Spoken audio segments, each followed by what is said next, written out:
ನನ್ನ ಎಲ್ಲ ಶಿಕ್ಷಕ ಮಿತ್ರರಿಗೆ, ಈ ವಿಡಿಯೋ ನೋಡ್ತಿರ್ತಕ್ಕಂತಹ ಎಲ್ಲ ಶಿಕ್ಷಕರ ನೇಮಕಾತಿಗೆ ಸಿದ್ಧತೆ ಮಾಡಿಕೊಳ್ಳುತ್ತಿರುವ ತಮ್ಮೆಲ್ಲರಿಗೂ ಮತ್ತೊಮ್ಮೆ ಜನರಲ್ ಇಂಗ್ಲೀಷ್ ಕ್ಲಾಸ್ಗೆ ಸ್ವಾಗತವನ್ನು ಕೋರ್ತಾ, ಇಲ್ಲಿ ಕೆಲವು ಜನರಲ್ ಗ್ರಾಮರ್ಗೆ ಸಂಬಂಧಪಟ್ಟಂತಹ ಪ್ರಶ್ನೆಗಳನ್ನು ಇಲ್ಲಿ ಪರಿಹರಿಸೋಣ. ಮೊದಲನೆಯ ಪ್ರಶ್ನೆ ಈ ಥರ ಇದೆ. Birbal was a wise minister. ಇಲ್ಲಿ ವೈಸ್ ಅನ್ನೋದಕ್ಕೆ ಅಂಡರ್ಲೈನ್ ಮಾಡಿದ್ದಾರೆ. ಹಾಗಾದರೆ ವೈಸ್ ಅಂತಕ್ಕಂಥದ್ದು ಪಾರ್ಟ್ಸ್ ಆಫ್ ಸ್ಪೀಚಲ್ಲಿ ಯಾವುದು ಅಂತ. ಸೊ ಈಗ ಪಾರ್ಟ್ಸ್ ಆಫ್ ಸ್ಪೀಚ್ ಅಂದರೆ ನಿಮಗೆ ಗೊತ್ತಿದೆ, ಅದರಲ್ಲಿ 9 ಬರ್ತದೆ. ಒಂದು noun, pronoun, verb, adverb, adjective, conjunction, preposition, interjection and articles. Articles is called as the 9th parts of speech in English. ಅದೇ ಥರ ಇಲ್ಲಿ ನಾವು ನೋಡ್ತಾ ಹೋದಾಗ they have underlined the word wise, which means what kind of the minister he is. Minister is an intelligent man.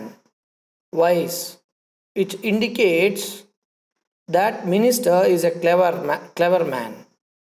ಹಾಗಾದರೆ ಒಬ್ಬ ವ್ಯಕ್ತಿ ಹೇಗೆ, ಅವನ ಗುಣ ವಿಶೇಷಣವನ್ನು ಹೇಳೋದಾದಾಗ ಅದು ಖಂಡಿತವಾಗ್ಲೂ ಕೂಡ ಗುಣವಿಶೇಷಣವನ್ನು ಇಂಗ್ಲೀಷಲ್ಲಿ ಅಡ್ಜೆಕ್ಟಿವ್ ಅಂತೇಳಿ ಕರಿತೀವಿ. ಹಾಗಾಗಿ ಮೊದಲನೇದಕ್ಕೆ ಉತ್ತರ ಅಡ್ಜೆಕ್ಟಿವ್, ಆಪ್ಷನ್ ಎ. ಎರಡನೇ ಪ್ರಶ್ನೆ ಈ ಥರ ಇದೆ. Raghu is always regular to school. ಈ ಪ್ರಶ್ನೆಯಲ್ಲಿ ನಮಗೆ ಪ್ರಿಫಿಕ್ಸನ್ನು ಆ್ಯಡ್ ಮಾಡಿ ಆ ರೆಗ್ಯುಲರ್ ಅಂತಕ್ಕಂಥ ಪದಕ್ಕೆ ಆಪೋಸಿಟ್ ಪದವನ್ನು ನಾವು ಮಾಡಬೇಕಾಗುತ್ತೆ. ಈಗ ಇಲ್ಲಿ ಪ್ರಿಫಿಕ್ಸ್ ಅಂತಂದರೆ ಪ್ರೀ ಅಂದರೆ ಮೊದಲು ಅಂತ, ಫಿಕ್ಸ್ ಅಂದರೆ ಅಂಟಿಸು ಅಂತ. ಒಂದು ಪದಕ್ಕೆ ಮೊದಲು ಅಕ್ಷರಗಳನ್ನು ಸೇರಿಸಿ ಅರ್ಥಪೂರ್ಣವಾದ ಪದವನ್ನು ಮಾಡಿದರೆ ಅದನ್ನು ನಾವು ಪ್ರಿಫಿಕ್ಸ್ ಅಂತ ಕರಿತೀವಿ. ಸಫಿಕ್ಸ್ ಅಂದರೆ ಸಫ್ ಅಂತಂದರೆ ಕೊನೆ ಅಂತ. ಒಂದು ಪದದ ಕೊನೆಯಲ್ಲಿ ಕೆಲವು ಅಕ್ಷರಗಳನ್ನು ಇಲ್ಲ ಕೆಲವು ಸಿಲಬಲ್ಗಳನ್ನು ಸೇರಿಸಿ ಅದನ್ನು ಮೀನಿಂಗ್ಫುಲ್ ವರ್ಡ್ ಆಗಿ ಮಾಡಿದರೆ ಅದನ್ನು ನಾವು ಸಫಿಕ್ಸ್ ಅಂತ ಕರಿತೀವಿ. ಇಲ್ಲಿ ರೆಗ್ಯುಲರ್ ಅಂತಕ್ಕಂಥ ಪದಕ್ಕೆ ನಾವು ಅನ್ರೆಗ್ಯುಲರ್, ಇಮ್ರೆಗ್ಯುಲರ್, ಮಿಸ್ರೆಗ್ಯುಲರ್ ಬರಲ್ಲ. ಹಾಗಾಗಿ ಕ್ವೈಟ್ ಕಾಮನ್ ಆಗಿ ಅದು ಇರ್ರೆಗ್ಯುಲರ್ ಅಂತಕ್ಕಂಥದ್ದು ಸರಿಯಾದ ಪದ. ಹಾಗಾಗಿ ಅದಕ್ಕೆ ಆಪ್ಷನ್ ಬಿ ಸರಿಯಾದ ಉತ್ತರ ಆಗುತ್ತೆ. ಮತ್ತೊಂದು ಪ್ರಶ್ನೆ ಈಗ ನಾವು ನೋಡ್ತಾ ಇರ್ತಕ್ಕಂಥದ್ದು, A happy man is sincere in is thought. Synonym ಅಂದರೆ ನಾನು ಹೇಳಿದ್ದೀನಿ, ಯಾವಾಗಲೂ ಕೂಡ ಒಂದು ಪದದ ಅರ್ಥವನ್ನು ನಾವು ಹೇಳೋದಾದಾಗ ಅದನ್ನು ನಾವು ಸಿನಾನಿಮ್ಸ್ ಅಂತ ಕರಿತೀವಿ. ಇಲ್ಲಿ ಸಿನ್ಸಿಯರ್ ಎಂಬ ಪದದ ಅರ್ಥವನ್ನು ಕೇಳಿರೋದ್ರಿಂದ ಆ ಒಂದು ಪದದ ಅರ್ಥ ಹಾನೆಸ್ಟ್ ಆಗುತ್ತೆ. ಸೊ ಮತ್ತೊಂದು ಪ್ರಶ್ನೆ, 5ನೇ ಪ್ರಶ್ನೆ. Keats says A thing of beauty is Joy for ever. ಇದು ಕೀಟ್ಸ್ನ ಬಹಳ ಫೇಮಸ್ ಆದಂತಹ ಒಂದು ಸೆಂಟೆನ್ಸ್ ಇದು. A thing of beauty is Joy for ever ಅಂತ. ಸೊ ಇದು ಯಾವ ಟೆನ್ಸಲ್ಲಿ ಇದೆ ಅಂತ ಕೇಳಿದ್ದಾರೆ. ಸೇಸ್ ಅಂತಕ್ಕಂಥದ್ದು ಪ್ರೆಸೆಂಟ್ ಟೆನ್ಸಲ್ಲಿದೆ. ಹಾಗಾಗಿ ಇದಕ್ಕೆ ಉತ್ತರ ಎ, ಪ್ರೆಸೆಂಟ್ ಟೆನ್ಸ್. ಈಗ ಟೆನ್ಸಸ್ಸಲ್ಲಿ 3 ಟೆನ್ಸಸ್ ಬರ್ತದೆ: present tense, past tense, future tense. And each tense has got 4 forms like simple present, present continuous, present perfect continuous. Similarly, simple past, past continuous, past perfect continuous. ಅದೇ ಥರ ಫ್ಯೂಚರಲ್ಲೂ ಕೂಡ ಅಲ್ಲಿ ನಮಗೆ ಕೇಳಿರೋ tense ಮಾತ್ರ ಕೇಳಿರೋದ್ರಿಂದ ನಾವು ಅದು ಪ್ರೆಸೆಂಟ್ ಟೆನ್ಸ್ ಅಂತೇಳಿ ಅಲ್ಲಿ ಬರೀಬಹುದು. ಮತ್ತೊಂದು ಪ್ರಶ್ನೆ, 6ನೇ ಪ್ರಶ್ನೆ. Shatabdi express arrives at the station at 12. ಈಗ 12 ನೂನ್ ಅಂತಕ್ಕಂಥದ್ದನ್ನು ಅವ್ರು ಅಂಡರ್ಲೈನ್ ಮಾಡಿದ್ದಾರೆ. ಹಾಗಾಗಿ ನಾವೀಗ ಪ್ರಶ್ನೆ ಮಾಡಬೇಕು, when the Shatabdi express arrives at the station ಅಂತ ಪ್ರಶ್ನೆ ಮಾಡಿದರೆ ಉತ್ತರ ಅಟ್ 12 ನೂನ್ ಅಂತ ಉತ್ತರ ಬರಬೇಕು. ಹಾಗಾಗಿ ಪ್ರಶ್ನೆ ಮಾಡಬೇಕಾದ್ರೆ ನಾವು WH ವರ್ಡ್ಸ್ಗಳನ್ನು ಜ್ಞಾಪಕ ಇಟ್ಕೋಬೇಕು.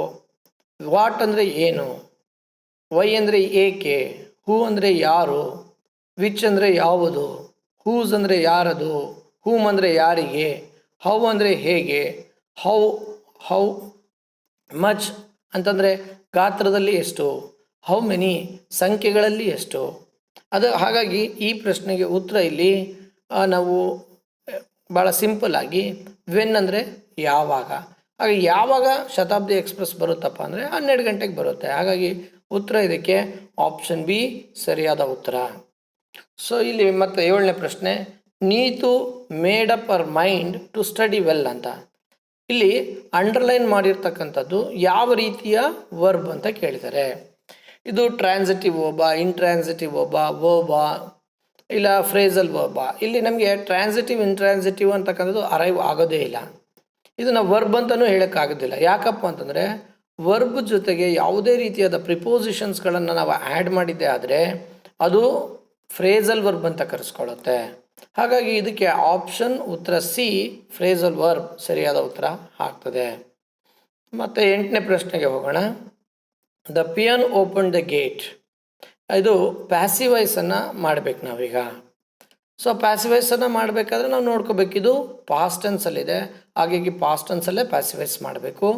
ಇಲ್ಲಿ ಯಾವುದೇ ರೀತಿಯ ಅರ್ಥ ಬದಲಾಗಬಾರ್ದು. ಹಾಗಾಗಿ ಇಲ್ಲಿ ನಾವು ನೋಡ್ತಾ ಹೋದಾಗ 2, 3 ಕೂಡ ಪ್ರೆಸೆಂಟ್ ಟೆನ್ಸಲ್ಲೇ ಕೊಟ್ಟಿದ್ದಾನೆ ಆಪ್ಷನ್ನು. ಕಣ್ಣು ಮುಚ್ಕೊಂಡು ತೆಗೆದಾಕಬೇಕು. ಅದಾದಮೇಲೆ ನಮಗೆ ಸಿಗ್ತಕ್ಕಂಥದ್ದು the gate was opened by the peon ಅಂತಕ್ಕಂಥದ್ದು. That is the option D is the right answer. So ಮತ್ತೆ ನಮಗೆ ಸಿಗ್ತಕ್ಕಂಥದ್ದು 9ನೇ ಪ್ರಶ್ನೆ. My teacher said you have to remember the message and the appropriate antonym used to complete the sentences. ಅಂದರೆ ಒಂದು ಪದದ ವಿರುದ್ಧಾರ್ಥಕ ಪದವನ್ನು ನಾವು ಬರೀಬೇಕಾಗತ್ತೆ.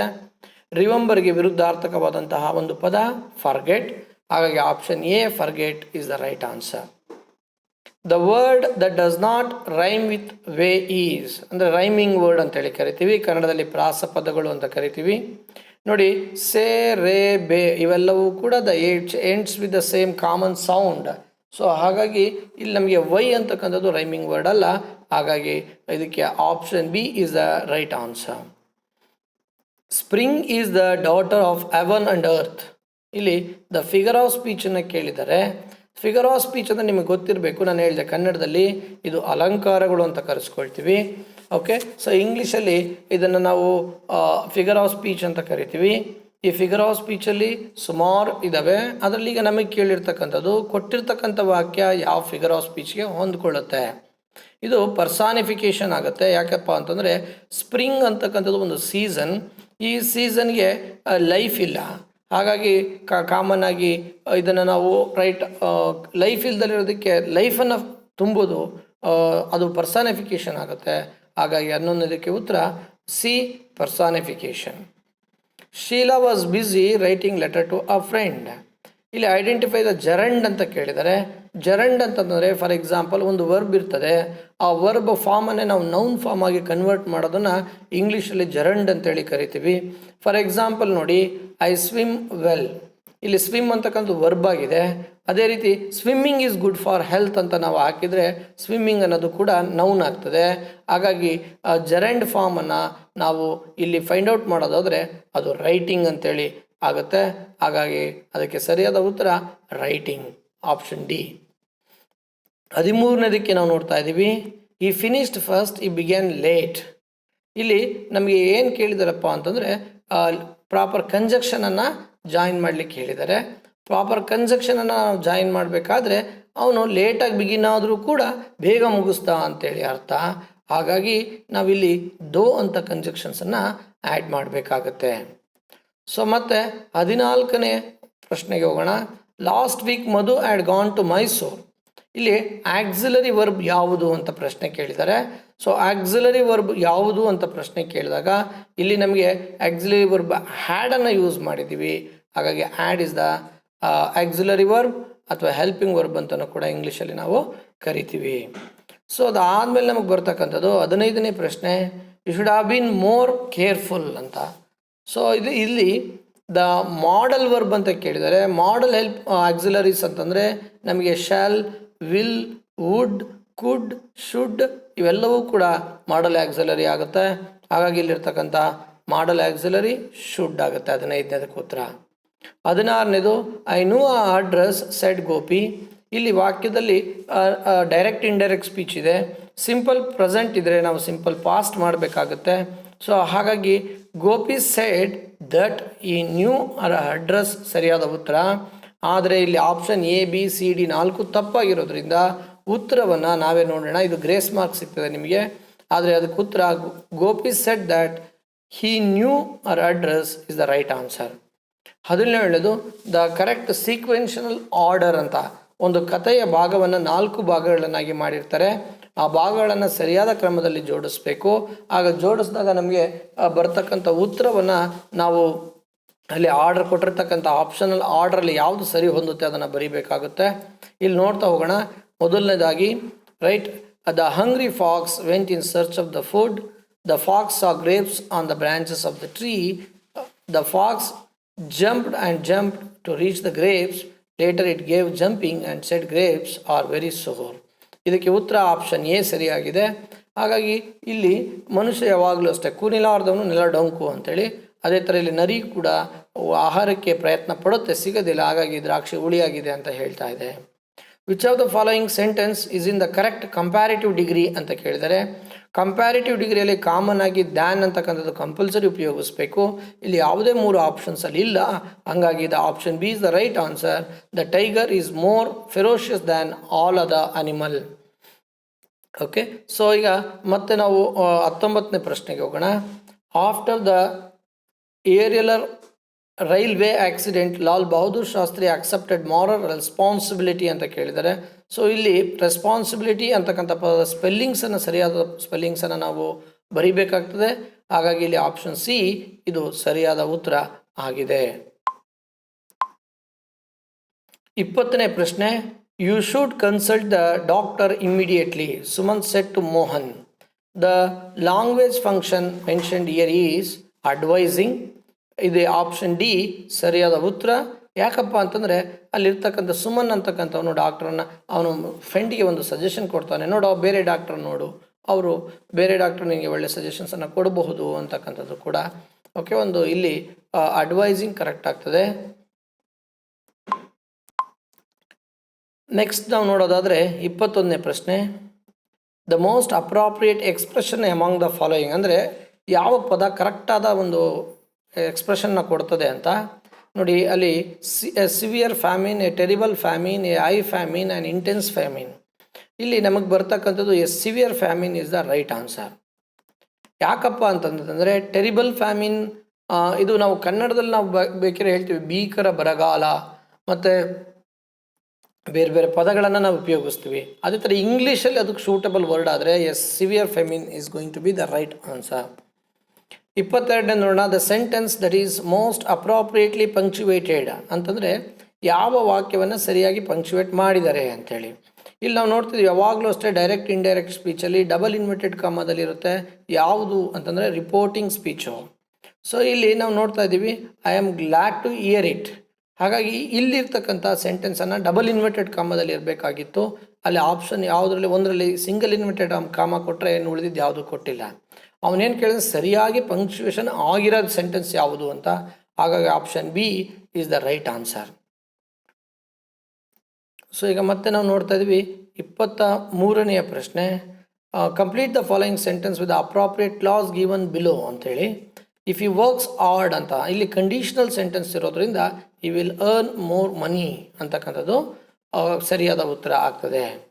ನೆಕ್ಸ್ಟ್ ನಾವು ನೋಡ್ತಾ ಇದ್ದೀವಿ cricket is a popular game in all the countries. The article in the sentence is ಅಂದರೆ ನಮಗೆ ಇಂಗ್ಲೀಷಲ್ಲಿ 3 ಆರ್ಟಿಕಲ್ಸ್ ಇದ್ದಾವೆ, ಎ ಆ್ಯಂಡ್ ದ. ಅದರಲ್ಲಿ ಡೆಫಿನೆಟ್ ಆರ್ಟಿಕಲ್, ಇಂಡೆಫಿನೆಟ್ ಆರ್ಟಿಕಲ್ ಅಂತ ಬರ್ತದೆ. ಡೆಫಿನೆಟ್ ಆರ್ಟಿಕಲ್ ದ ಆದರೆ ಇಂಡೆಫಿನೆಟ್ ಆರ್ಟಿಕಲ್ ಎ ಮತ್ತು ಆ್ಯನ್ ಆಗುತ್ತೆ. ಹಾಗಾಗಿ ಉತ್ತರ ಇಲ್ಲಿ a D option D article a is the right answer. Pick out the word that does not belong to the group ಅಂದರೆ ಈ ಗುಂಪಿಗೆ ಸೇರಿದ ಪದವನ್ನು ತೆಗಿಬೇಕು. Coach, learner, teacher, trainer. Coach, teacher, trainer ಇವು 3 ಕೂಡ ಒಂದೇ ಅರ್ಥವನ್ನು ಕೊಡ್ತದೆ. ಲರ್ನರ್ ಅಂತಕ್ಕಂಥವನು ಕಲಿಕಾ ಅಭ್ಯರ್ಥಿ, ಹಾಗಾಗಿ ಅದು ಗುಂಪಿಗೆ ಸೇರಿದ ಪದ ಆಗ್ತದೆ. ನೆಕ್ಸ್ಟ್ 26ನೇದು ನೋಡ್ತಾ ಇದ್ದೀವಿ. Dinesh cared for the words of his mother. The negative form of the sentence ಅಂದರೆ ಇಲ್ಲಿ ಪಾಸಿಟಿವ್ ಆಗಿದೆ, ನೆಗೆಟಿವ್ ಆಗಿರಬೇಕು ಅಂತಂದರೆ ನಕಾರಾತ್ಮಕ ಆ ವಾಕ್ಯವನ್ನಾಗಿ ಮಾಡಬೇಕು. ಹಾಗಾಗಿ Dinesh did not care for the mother for his mother, ಇದು ಸರಿಯಾದ ಉತ್ತರ ಆಗ್ತದೆ. ಸೊ ನೆಕ್ಸ್ಟ್ ನಮಗೆ ಬರ್ತದೆ ಕೊಲಕೇಟಿವ್ ವರ್ಡು. ಸೊ ಇಲ್ಲಿ ಹಾರ್ಟಿ ಎಫರ್ಟ್ ಬರೋದಿಲ್ಲ, ಪವರ್ ಬರೋಲ್ಲ, ಚಾಲೆಂಜ್ ಬರೋಲ್ಲ, ಕಾಮನ್ ಆಗಿ ಅದು ಕಂಗ್ರ್ಯಾಚುಲೇಷನ್ ಆಗ್ತದೆ. So I am so much confused, I do not know what. ಇಲ್ಲಿ ಇನ್ಫಿನಿಟಿವ್ ವರ್ಬ್ ಫಾರ್ಮನ್ನು ಹಾಕಬೇಕು. ಇನ್ಫಿನಿಟಿವ್ ವರ್ಬ್ ಫಾರ್ಮ್ ಅಂತಂದರೆ ಯಾವಾಗಲೂ ಕೂಡ ಅದರ ಹಿಂದೆ ಟು ಇರುತ್ತೆ ಮತ್ತು ವರ್ಬು ಸಿಂಪಲ್ ಪ್ರೆಸೆಂಟ್ ಫಾರ್ಮಲ್ಲಿ ಇರ್ತದೆ. ಹಾಗಾಗಿ ಇದಕ್ಕೆ ಉತ್ತರ ಆಪ್ಷನ್ ಡಿ, ಟು ಡೂ ಅಂತ. 29ನೇದು Naveen wants to get admitted in a college. ಇಲ್ಲಿ ಅಡ್ಮಿಟೆಡ್ ಅಂತಕ್ಕಂಥ ಒಂದು ಪದದ ನೌನ್ ಫಾರ್ಮನ್ನು ಕೇಳಿರೋದ್ರಿಂದ ನಾವು ಇಲ್ಲಿ ಅಡ್ಮಿಷನ್ ಅಂತಕ್ಕಂಥ ಪದ ಸರಿಯಾದ ಉತ್ತರ ಆಗ್ತದೆ. ಸೊ 30ನೇ ಪ್ರಶ್ನೆ ಈ ರೀತಿ ಇದೆ. The child is reciting a poem. The plural form of the above sentence is, ಅಂದರೆ ಚೈಲ್ಡ್ ಅಂತಕ್ಕಂಥದ್ದು ಸಿಂಗ್ಯುಲರ್ ಫಾರ್ಮಲ್ಲಿದೆ. ಹಾಗಾಗಿ ಅಲ್ಲಿ ಗ್ರೂಪ್ ಆಫ್ ದ ಚಿಲ್ಡ್ರನ್ ಅಂತಕ್ಕಂಥದ್ದು ಸೇರಿಸ್ಬೇಕಾಗಿತ್ತು. ಓಕೆ, ಇಲ್ಲೂ ಕೂಡ ಸೇರಿಸಿದ್ದಾರೆ. ಕೆಲವರಲ್ಲಿ ನೋಡಿ ದ ಚಿಲ್ಡ್ರನ್ ಆದಾಗ ಹೆಲ್ಪಿಂಗ್ ವರ್ಬು ಆರ್ ಆಗಬೇಕು. ಯಾಕಂತಂದರೆ ಇಲ್ಲಿ ಈಸ್ ಪ್ರೆಸೆಂಟ್ ಟೆನ್ಸಲ್ಲಿದೆ. ಹಾಗಾಗಿ ನಮ್ಮ ಉತ್ತರ ಕೂಡ ಪ್ರೆಸೆಂಟ್ ಟೆನ್ಸಲ್ಲಿ ಇರಬೇಕಿತ್ತು. ಇಲ್ಲಿ ಪ್ರೆಸೆಂಟ್ ಟೆನ್ಸಲ್ಲಿ ಮೊದಲನೇದು ದ ಪ್ಲೂರಲ್ ಮಾಡಿದ್ದಾನೆ, ದ ಚಿಲ್ಡ್ರನ್ ಈಸ್ ಅಂತ ಮಾಡಿಬಿಟ್ಟಿದ್ದಾರೆ, ತಪ್ಪಾಗುತ್ತೆ. ಇಲ್ಲಿ ವಾಸ್ ಮಾಡಿದ್ದಾರೆ, ತಪ್ಪು. The child is going again, ತಪ್ಪು. ಹಾಗಾಗಿ 30ನೇದಕ್ಕೆ option the children are reciting the poem, the option B is the right answer ಅಂತಕ್ಕಂಥದ್ದನ್ನು ನಾವಿಲ್ಲಿ ಅಂಡರ್ಸ್ಟ್ಯಾಂಡ್ ಮಾಡ್ಕೋಬೇಕಾಗ್ತದೆ. ಸೊ ಪ್ರೀತಿಯ ಮಿತ್ರರೇ, ನನ್ನ ಕೈಲಾದಷ್ಟು ಇಲ್ಲಿ ಕೆಲವೊಂದು ವಿಷಯಗಳನ್ನು ಚರ್ಚೆ ಮಾಡಿದ್ವಿ. ಇದರಲ್ಲಿ ನಿಮಗೆ ಯಾವುದೇ ರೀತಿಯಾದ ಸಜೆಷನ್ಸನ್ನು ಕೊಡೋದಾದರೆ ದಯವಿಟ್ಟು ಕಮೆಂಟ್ ಬಾಕ್ಸಲ್ಲಿ ಕೊಡಿ, ಹಾಗೂ ಸಬ್ಸ್ಕ್ರೈಬ್ ಆಗಿ ಇದರಿಂದ ಹೆಚ್ಚಿನ ಅನುಕೂಲವನ್ನು ಪಡ್ಕೊಂಡು ಒಳ್ಳೆಯ ಅಂಕಗಳನ್ನು ನಿಮ್ಮ 6ರಿಂದ 8 ಜನರಲ್ ಇಂಗ್ಲೀಷ್ ಪೇಪರಲ್ಲಿ 25 ಅಂಕಗಳಿಗಿರ್ತದೆ, ಅದರಲ್ಲಿ ಒಳ್ಳೆಯ ಅಂಕಗಳನ್ನು ಪಡೆದುಕೊಳ್ಳಿ. ನಿಮಗೆ ಶುಭವಾಗಲಿ ಅಂತೇಳಿ ಹಾರೈಸ್ತಾ ನಾನು ಇಲ್ಲಿಗೆ ಮುಗಿಸ್ತಾ ಇದ್ದೀನಿ. ಧನ್ಯವಾದಗಳು.